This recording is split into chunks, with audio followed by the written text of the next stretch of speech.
खेसारी लाल यादव कैसे trending star बने, आइए उनके बारे में कंप्लीट जानकारी आपको देते हैं कि उनका एक गाना नंबर 1 पर ट्रेंड करा, नंबर 2 पर करा, नंबर 6, 9 पर करा। पहला गाना जो तेल गाना अभी रिलीज हुआ है, जो #1 ट्रेंडिंग फॉर म्यूजिक। जी हाँ दोस्तों, तेल जो गाना अभी रिलीज हुआ है वह नंबर 1 पर ट्रेंड कर रहा है दोस्तों म्यूज़िक सेक्शन में। अब बात कर लेते हैं दूसरे रिकॉर्ड की ओर, जिस गाने को अगर आप सभी दोस्तों ने देखा नहीं होगा, नचनिए कारण कनिया के भुलाइयो गइल ना। इस गाने ने अभी तक दोस्तों 52 मिलियन व्यूज़ जा चुका है और म्यूज़िक सेक्शन में 9 नंबर पर चल रहा है दोस्तों। कितने नंबर पर दोस्तों? 9 नंबर पर अभी चल रहा है दोस्तों। ठीक है, अब आते हैं तीसरे रिकॉर्ड की ओर दोस्तों। तीसरा गाना है दोस्तों दढ़िया बढ़िया लागेला। जी हाँ दोस्तों, दढ़िया बढ़िया लागेला #2 ऑन ट्रेंडिंग फॉर म्यूजिक। जी हाँ दोस्तों, दूसरे नंबर पर म्यूजिक सेक्शन में ट्रेंड कर रहा है दोस्तों। ठीक है, अब आते हैं चौथे रिकॉर्ड की ओर।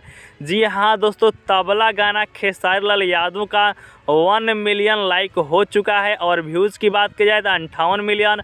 वही म्यूज़िक सेक्शन में 8 नंबर पर ट्रेंड कर रहा है दोस्तों। ठीक है, तो ये रहा खेसारी लाल यादव के बारे में कुछ महत्वपूर्ण जानकारी, कैसे ट्रेंडिंग स्टार बने, तो इस प्रकार से बने हैं दोस्तों। ठीक है।